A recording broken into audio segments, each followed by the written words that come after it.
Thanks for joining me today. Today, we're going to be making homemade pork wontons.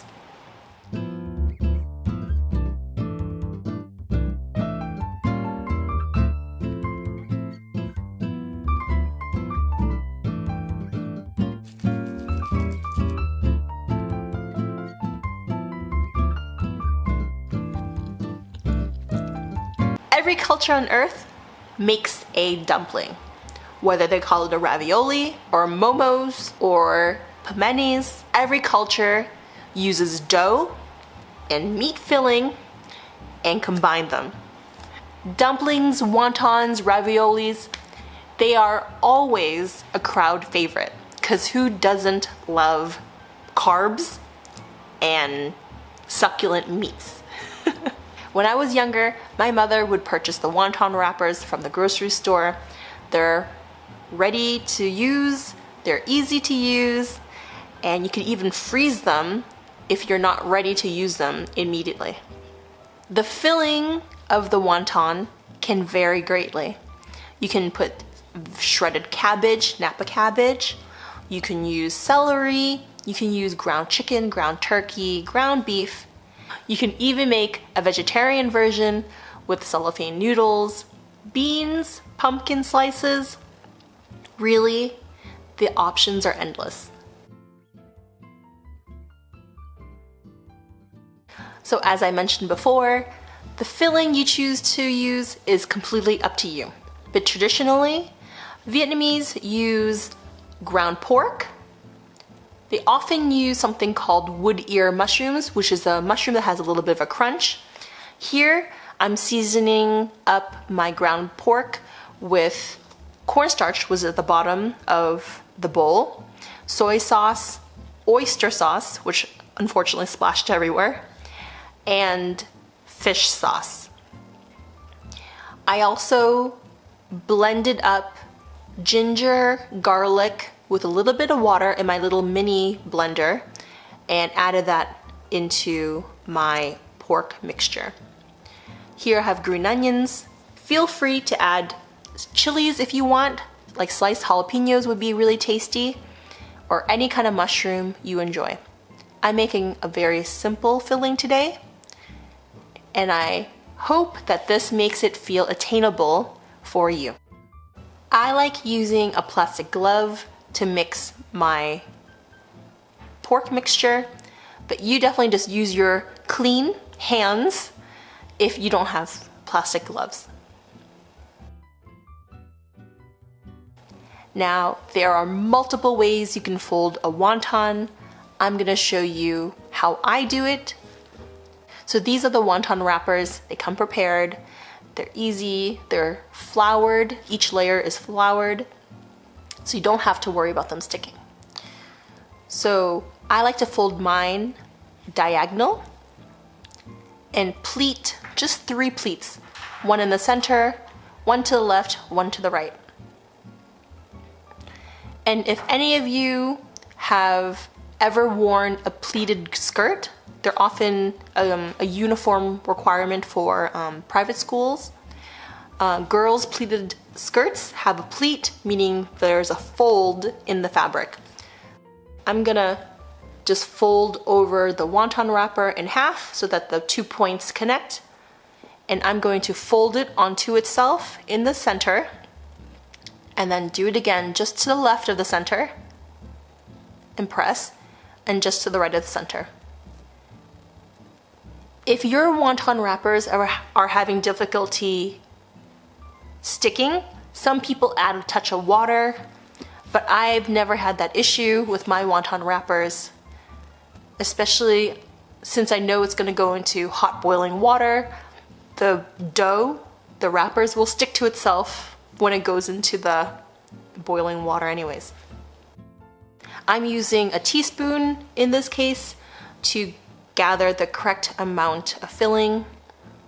If you're gonna fry these wontons, I suggest you put a small portion of meat in each wrapper, but since I'm boiling it, I'm being more generous with the filling, knowing that the small little meatballs will cook fairly quickly in approximately 3 minutes.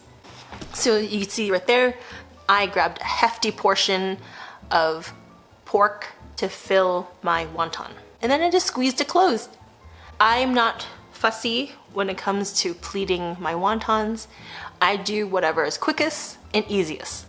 So there you have it. I have a huge pile of wonton ready to be cooked. So I have some rapidly boiling water. I put just a handful into the pot. Once they float, they are very nearly done. So get your plate, grab your tongs or slotted spoon to grab them. Because when they're floating, they're essentially done.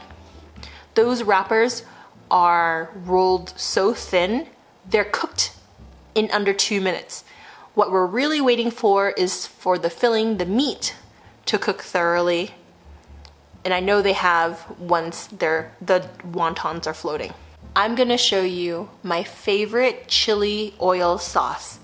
It is the sauce that is truly addicting. If you've ever been to a Sichuan restaurant and they have a interesting, numbing, salty, sweet sauce.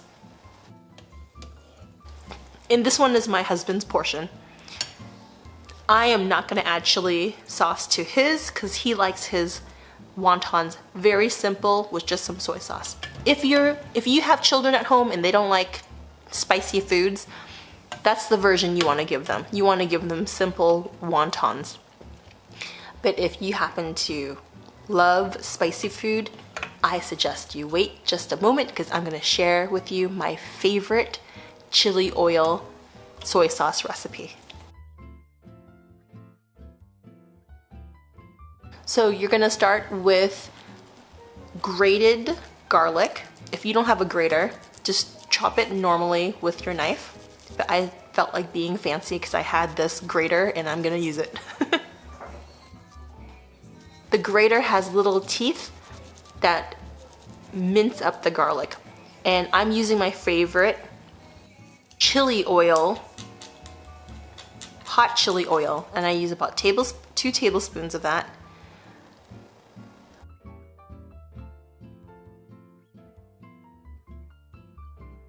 Equal amounts of soy sauce,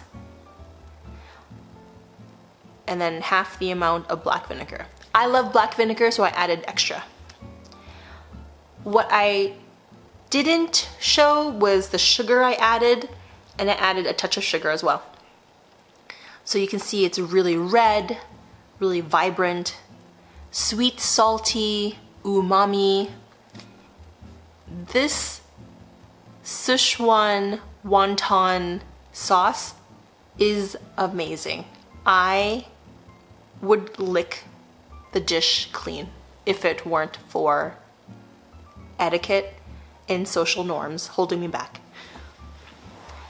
Top it with a little bit of cilantro, and that is a perfect, divine plate of food.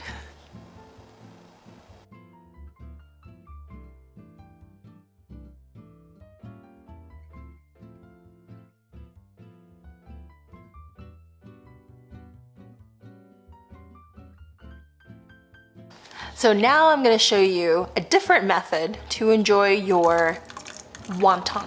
I'm going to fry them. So go ahead and heat your oil on high. Once you know it's reached the temperature of frying, I turn down the temperature to medium and I pop my wontons in. It does not take very long. Once the wonton wrappers are golden, brown, delicious, it's time to take them out, plate them. That crispy chip-like texture is really addicting, and I love serving it with a side of sweet Thai chili sauce. You will hardly notice that it's spicy. It's more sweet and syrupy than anything, and it goes really well with the ground pork mixture.